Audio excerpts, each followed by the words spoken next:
America America America, London, Thailand, New York, Malaysia. అరే రే రే రే రే రే. దునియాలో అంటే ఇండియాలో ఎక్కడ కూడా మనకు జాబ్ దొరకదా బస్. అంటే ప్రతి పేరెంట్స్కి ఒక కోరిక ఏంటంటే నా కొడుకు అమెరికాలో వెళ్ళి చదవాలి, నా కూతురు అమెరికాలో వెళ్ళి చదవాలి. వాళ్ళ కూతురు చదివాడు, చదివింది, వీళ్ళ కొడుకు చదివిండు అంటే ఇంట్లో ఉంటారే పేరెంట్స్ ఇద్దరు, వాళ్ళతో పిల్లలు ఉంటే ఒకరు ఇద్దరు, ఒక కొడుకు ఒక కూతురు, లేదంటే ఇద్దరు కొడుకులు. ఇంట్లో దేవుని పుణ్యాన మంచిగా ప్రాపర్టీ ఉంటుంది, ల్యాండ్ ఉంటుంది, సొంత ఇల్లు ఉంటుంది. అంటే ప్రతిదీ ఈ దేని గురించి కూడా తక్కువ లేదనుకోండి. ప్రతిదీ తినడానికి, ఉండడానికి, అంటే తిరగడానికి, కలిసి చేయడానికి. అంటే మంచిగా 10th వరకు ఒక మంచి స్టాండర్డ్ ఎడ్యుకేషన్ ఇవ్వాలి పిల్లలకి. ఆఫ్టర్ 10th తర్వాత హాస్టల్లో ఇంటర్ పడేసేయాలి. ఇంటర్ అయిపోయిన తర్వాత ఏదో బీటెక్ అది ఏదో చేస్తాడు. మామూలుగా సాఫ్ట్వేర్లో హైదరాబాద్లో, బెంగళూరులో, బాంబేలో జాబ్ చేస్తుంటే అందులో సరిపోదు. ఇంకా పిల్లగాడు సంపాదించాలి, ఇంకా పేరు సంపాదించాలి, ఇంకా కావాలి, ఇంకా కావాలి, ఇంకా కావాలి. అది అదృష్టవశాత్తు అదేం చేస్తాడంటే అతను అమెరికాకి వీసా అప్లై చేసేస్తాడు.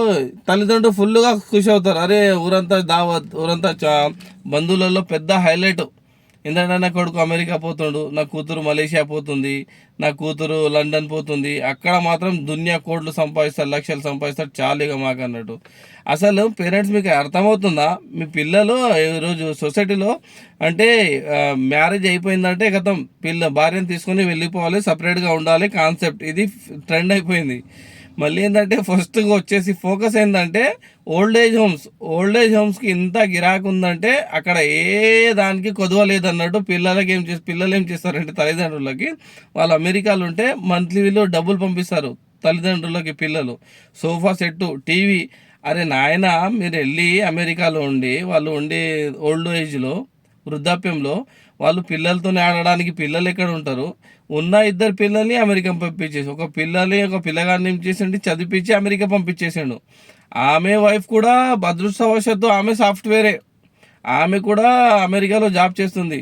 పెద్ద ఘనకార్యంగా ఇద్దరికి మ్యారేజ్ చేసేస్తారు. ఒక వారం 10 రోజుల్లో మళ్ళీ రిటర్న్ బ్యాక్ టు అమెరికా. ఇంట్లో ఉన్న మళ్ళీ కూతురుకు మ్యారేజ్ అయిపోయిందంటే ఆమె అత్తగారి దగ్గరికి వెళ్ళిపోతుంది. ఇంట్లో 10-15 ఎకరాలు భూమి. ఇంట్లో అమెరికా నుంచి కొడుకు పంపిస్తాడు, ₹1,00,000 మంత్లీ. మళ్ళీ ఏంటంటే కూతురు ఉంటుంది అత్తగారుల దగ్గర. ఆమె రావడానికి అంత ఛాన్స్ లేదు. వారం 10 రోజులకు, నెల రోజులకు. అక్కడ కూడా అత్తగారుల దగ్గర బాధ్యతలు ఉంటాయి కాబట్టి వాళ్ళు అక్కడే ఉంటారు. కొడుకు మహానుభావుడు వెళ్ళి అందరు ఏం చేస్తారంటే ఈ కొడుకుకు చూడడానికి కాదు, ఈయన కొడుకు అవుతాడు పిల్లలకి. ఎవరు? వాళ్ళ తల్లిదండ్రులు అదృష్టవశాత్తు వాళ్ళ భూమి అంత ఉన్నా కానీ, ఇంట్లో ఇంత పెద్ద 200-300 గజాల భూమి ఉన్నా కానీ, ఇల్లు ఉన్నా కానీ అదృష్టవశాత్తు ఉండరాలి. చెప్తారు కదా దేవుడు అన్ని దునియా ఇస్తాడు కానీ తినే అదృష్టం అవ్వడు. అంటే ఇది అంటే రిక్వెస్ట్ చేస్తున్నా నేను. ప్రజెంట్ ఇండియాలో దునియా ఉన్నది బాస్. మీ పిల్లల టాలెంట్తో ఏదో స్టార్టప్ పెట్టండి, బిజినెస్ పెట్టండి, జాబ్ చేయండి, ఉన్న దాంట్లో బతుకుతారు. రేపేమైనా అయిందంటే మీ ఫ్యామిలీతో మీ పిల్లలు ఉంటారు కదా. ఎందుకు అమెరికా పంపించి మీరు ఓల్డ్ ఏజ్ హోమ్లో చూసే పరిస్థితి ఎందుకు రావాలి? వాళ్ళు ఇక్కడ ఉంటే చదవలేరా, జాబ్ చేయలేరా? అంటే వాళ్ళు అమెరికా వెళ్ళి సంపాదిస్తేనే మీకు గడుస్తుంది, మీకు సంతోషం. అరే నాయన, అరే పెద్ద మనుషులు, అరే మహానుభావులు, వాళ్ళు ఓల్డ్ ఏజ్ హోమ్లో పిల్లలు పడేస్తున్నారు. తల్లిదండ్రుల కంటే తప్పేవాడిది, తప్పి పేరెంట్ది. మీరు సొంతంగా అమెరికా పంపించి అక్కడ జాబ్ చేయించి అక్కడ దునియా సంపాదించి మళ్ళీ అమెరికాలో కూడా పిల్లల్ని చూసి ఆ పెళ్లి చేసిన తర్వాత అమెరికా తీసుకెళ్ళిపోతాడు, మీతో ఉండడు, ఉండే అవసరం కూడా లేదనుకుంటారు. అదే మీ దగ్గర ఇండియాలో ఉండి అమెరికా పంపించకుండా ఇక్కడ ఏదో జాబ్ చూసుకోరాడైనా, మా ఉన్న లైఫ్ చిన్నది, ఎవడన్నా ఉంటే చూసుకున్నాడు, నాదోడు ఉండడు అంటే వానికి కూడా ధ్యాసలో రాదు అమెరికా పోవాలని. మీతోనే ఉంటాడు, పెండ్లి అవుతుంది, పెండ్లి అయిన తర్వాత కోడలు మీతోనే ఉంటుంది, పిల్లలు ఉన్న తర్వాత మనవరాళ్ళు మీతోనే ఉంటారు. ఏం చక్క జాయింట్ ఫ్యామిలీ లాగా గడపచ్చు. ఎట్టి పరిస్థితుల్లో మీరు మీ ఫ్యామిలీని కొలాప్స్ చేసుకుంటే ఏం లాభం సార్?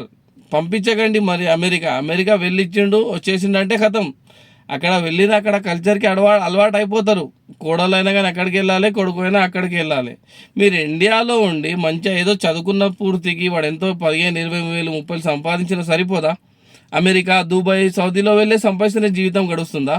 అంటే మీ సొంతంగా మీరు ఓల్డ్ ఏజ్లో పోవడానికి మీరు చేసుకున్న ప్రయత్నం. అంటే పిల్లల గురించి కాదు బాస్, పిల్లలు కావాలని ఓల్డ్ ఏజ్లో పంపేయరు. ఆ జీవితంలో లైఫ్ షెడ్యూల్ అలా అయిపోతుంది, బిజీ అయిపోతుంది. అక్కడ ఛాన్స్ ఎవరికి టైం ఇవ్వడానికి టైం ఉండదు పిల్లల దగ్గర. ఎందుకంటే వాళ్ళ ప్రాజెక్టు ప్లాను బిజినెస్ కథ కానీ బొంగు పోషణ మస్తు ఉంటుంది. ఇదంతా ఫాల్ట్ ఎవరిది? పేరెంట్స్ది. మీరు పంపించకండి బాస్ అమెరికాకు పంపిస్తే వాళ్ళు ఎందుకు పోతారు? అక్కడ పోకపోతే ఎందుకు మళ్ళీ అక్కడ మీకు ఈ హీనమైన పరిస్థితి వస్తుంది. వ్యవసాయం ఉంటుంది, 30-40 వేల జాబ్ ఉంటుంది, సొంత ఇల్లు ఉంటుంది. ఇక్కడ హైదరాబాద్లో జాబ్ చేసినా, బెంగళూరులో బాంబేలో జాబ్ చేసినా కానీ నెలకు ఒకసారి రావచ్చు, 20 రోజులకు ఒకసారి రావచ్చు, మీరు వెళ్ళి కూడా రావచ్చు. అంటే అమెరికా వెళ్తేనే ఏదో అమాస పుణ్యానికి మీకు పంపిస్తారు, చూసుకుంటారు, మళ్ళీ రిటర్న్ ఇండియాకి పంపించేస్తారు. ఏ హీనమైన పరిస్థితి తెచ్చుకోకండి. మీరు మీ ఫ్యామిలీతో గడపనంటే, అరే మా కొడుకు మాకు వదిలిపెట్టి అమెరికా పోయిండు, అక్కడ సంపాదించుకుంటుండు, మాకు చూస్తలేడు, మాకు ఏమంటారు ఓల్డ్ ఏజ్ హోమ్లో పడేస్తున్నట్టే. ఇదంతా తప్పు. ఫాల్ట్ ఎవరిది? ఫస్ట్ ఆఫ్ ఆల్ థింక్ చేయండి సార్. మీరే మహానుభావులు, పెద్దోళ్ళు. ఇద్దరున్న కన్నా ఒక పిల్లగాడు ఒక కూతురు మ్యారేజ్ చేసి వెళ్ళిపోతుంది, కొడుకు అమెరికా, కోడలు కూడా అటే ఉంటుంది. ఓల్డ్ ఏజ్ హోమ్లో అంటే మీకు ఆ ఏజ్లో పిల్లలు మీతో ఉండాలి, కొడుకులు మనవరాలతో. దాని గురించి స్పెషల్గా రిక్వెస్ట్ చేస్తున్నా. మీ యొక్క కొడుకు టాలెంట్ ఇండియాలో బతకగలుగుతాడు. మీకు ఉన్న భూమి ఇండియాలో పండించి బతకొచ్చు.